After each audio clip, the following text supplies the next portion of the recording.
সকাল সকাল রানীমা জহরিকে ডেকে নিয়ে এসে সোনার হার বানাতে দেয়।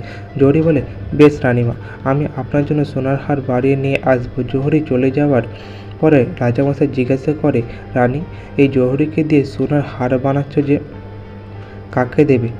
বলে, জানেন, আমাদের রাজ্যের সবথেকে বুদ্ধিমান ব্যক্তিকে আমি সোনার হার উপহার দেব।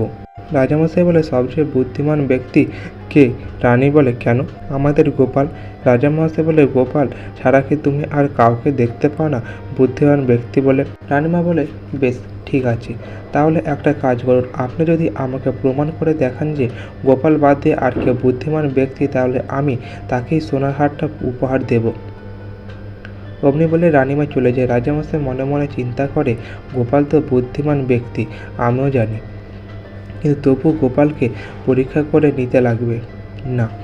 তারপর রাজামশাই চলে যায়। পরের দিন রাজসভা শুরু হতে রাজামশাই ঘোষণা করে, আচ্ছা, তোমাদের মধ্যে কে সবচেয়ে বেশি বুদ্ধিমান ব্যক্তি, তার জন্য আমি তোমাদের পরীক্ষা নেব। আর প্রথমে তোমরা যে যার কাগজের মধ্যে লিখে নিয়ে আসো যে কে সবচেয়ে বেশি বুদ্ধিমান ব্যক্তি। রাজামশাইয়ের কথা অনুযায়ী সকলে রাজি হয়ে যায়। আর রাজামশাই এটাও ঘোষণা করে, যে ব্যক্তি হবে সবথেকে বুদ্ধিমান, রানীমা তাকে সোনার উপহার দেবে। এই জন্য সবার তো সকলে আনন্দে আত্মহারা। তারপর রাজামশাই ওখানটায় সভা শেষ করে দেয়। এবারে যে যার বাড়ি চলে যায়। ওদিকে গোপাল বাড়িতে খেতে বসে গিন্নিকে বলে, ও গিন্নি, দুদিন পরে তুমি সোনার হার পরবে গো, সোনার হার। গিন্নি বলে, ও মা, একই কথা বলো, সোনার হার কোথা দিয়ে আসবে? বলে, গিন্নি, সোনার হার আমি পাবো। রাজামশাই বলেছেন এই রাজ্যের বুদ্ধিমান ব্যক্তিকে সোনার হার উপহার দেবেন। রানীমা, তাহলে বলো, আমি তো বুদ্ধিমান ব্যক্তি, তাই না? বলে, হ্যাঁ, একদম ঠিক বলেছ। রাজামশাই বলেছে কাগজে লিখে নিয়ে যেতে। তারপর গোপাল খাওয়া দাওয়া শেষ করে কাগজে লিখে ফেলে। ওদিকে মন্ত্রীমশাই বাড়িতে বসে বসে কাগজে লিখতে থাকে যে বুদ্ধিমান ব্যক্তিকে। পরের দিন রাজসভা শুরু হতে রাজামশাই এসে জিজ্ঞেস করে, কি বুদ্ধিমান ব্যক্তিকে তোমরা সকলে যে যার কাগজে লিখে নিয়ে এসেছো তো? সকলে বলে, হ্যাঁ রাজামশাই, আমরা সকলে লিখে নিয়ে এসেছি। সভাকবিকে রাজামশাই জিজ্ঞাসা করে, কি সভাকবি, বলো সবচেয়ে বুদ্ধিমান ব্যক্তিকে? সভাকবি বলে, রাজা মহাশয়, তাহলে বলি, স্বর্গে মরতে যার নাম, সে হলো গোপাল ভাঁড়। এমনকি আপদে বিপদে যে আমাদের রক্ষা করে, সে হলো গোপাল। বলে, এই তো, তাহলে তোমার মতে গোপাল, তাই তো? বলে, হ্যাঁ রাজামশাই। তারপর রাজামশাই আবার জিজ্ঞেস করে রাজপণ্ডিতকে, রাজপণ্ডিত, তুমি কি লিখে নিয়ে এসেছো? রাজপণ্ডিত বলে, সভাকবি যেটা বলল গোপালই বুদ্ধিমান ব্যক্তি রাজামশাই। রাজামশাই তারপর জিজ্ঞেস করে সেনাপতিকে। সেনাপতি বলে, রাজামশাই, আমি চিন্তা করে করে খুঁজে উঠতে পারিনি রাজামশাই, তাই আমি বলতে পারছি না। তারপর রাজামশাই জিজ্ঞেস করে রাজজ্যোতিষীকে। রাজজ্যোতিষী বলে, রাজামশাই, আপনি হচ্ছেন এখানকার বুদ্ধিমান ব্যক্তি।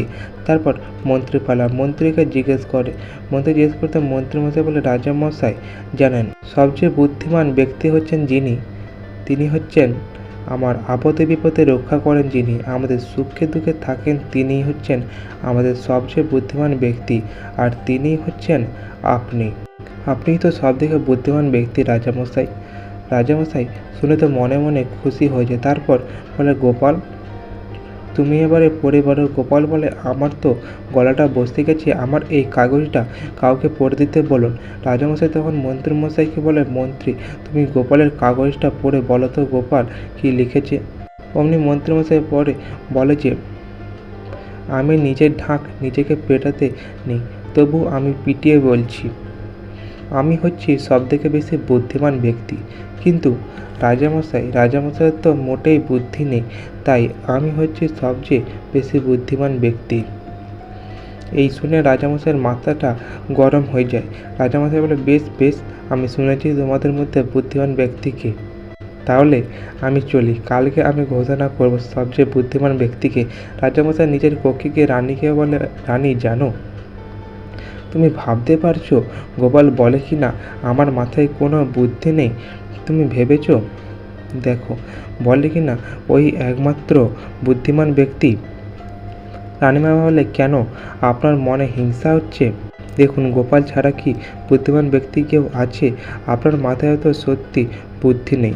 রাজামশাই ওদিকে আকাশ পুরো কালো মেঘে ছেয়ে রয়েছে। চতুর্দিক পরের দিন রাজসভা শুরু হওয়ার আগে রাজামশাই ঘোষণা করবেন বলেছিলেন, কে সবথেকে বুদ্ধিমান ব্যক্তি আর উপহারও দেবেন বলেছিলেন। এই ভেবে রাজসভার সভাসদেরা সকলেই রাজবাড়ির সামনে এসে দাঁড়ায়।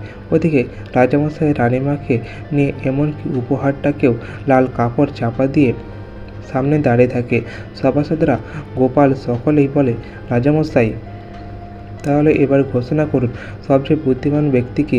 রাজামশাই বলে, আমি চিন্তা ভাবনা করে দেখলাম সবচেয়ে বুদ্ধিমান ব্যক্তি হচ্ছে গোপাল। তখন গোপালের প্রতি একটা আলাদা ধারণা চলে আসে। মধ্যে মনে মনে হিংসা করে থাকে। তারপর রাজামশাই ঘোষণা করে, এবার তো উপহার দেওয়ার পালা। এবার প্রহরী ওই লাল কাপড়টা সরিয়ে দেখাও গোপালের জন্য কি উপহার রয়েছে। লাল কাপড়টা সরিয়ে ফেলতে যখন থেকে বড় একটা গামলা ওই দেখে গোপাল বলে, রাজামশাই এ কি? রাজামশাই বলে, এটা একটা বড় গামলা গোপাল। মন্ত্রীমশাই বলে, গোপাল তোমার যা জ্বালার মতো পেট ওই গামলার মধ্যে রান্না করবে আর খাবে। গোপাল বলে, রাজামশাই এই গামলা নিয়ে আমি কি করব রাজামশাই? রাজামশাই বলে, এত সব জানি না, তোমার তো প্রচুর বুদ্ধি, কোনো একদিন কাজে লাগাবে ওটাকে, কোনো কিছুতেই লাগাতে পারো। গোপাল বলে, বেশ রাজামশাই, আপনি যখন খুশি মনে আমায় এটা উপহার দিয়েছেন, আমি এটাই না হলে বাড়ি নিয়ে যাব। একটা গরুর গাড়ির ব্যবস্থা করে দেন। তারপর গরুর গাড়ি করে গোপাল ওই জ্বালার মতো গামলাটাকে নিয়ে সোজা বাড়ির দিকে রওনা হয়। ওদিকে গুলটে পুরে ন্যাপলাটা দেখে বলে, এ কী গো দাদু, এই উপহার পেয়েছ? গোপালের গিন্নি তো রেগে গরম। গোপালের গিন্নি বলে, এ কি উপহার? আরে এই এত বড় গামলি তোমাকে রাজামশাই পুরস্কার না তিরস্কার হিসেবে দিচ্ছে? উল্টে পুটে ন্যাপলা বলে, ও দিদা চুপ করো, চলো আমরা এটাকে ভেতরে নিয়ে যাওয়ার ব্যবস্থা করি। তারপর ভেতরে নিয়ে আসে উল্টে পুটে ন্যাপলারা ওটার মধ্যে স্লিপ খেয়ে ডিগবাজি খেলতে থাকে। তারপর গোপাল বলে, কী রে তোরা কী করছিস? বলে, দাদু এটা আমাদের জাহাজ, এর মধ্যে খেলা করছি। ওদিকে ধীরে ধীরে রাত্রি বাড়তে প্রচুর পরিমাণে বৃষ্টি শুরু হয়।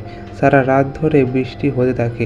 রাজামশাই রানীমা দুজনে চিন্তা করতে থাকে কী করা যেতে পারে। অঝোর ঝরে যে বৃষ্টি ঝরেই চলেছে।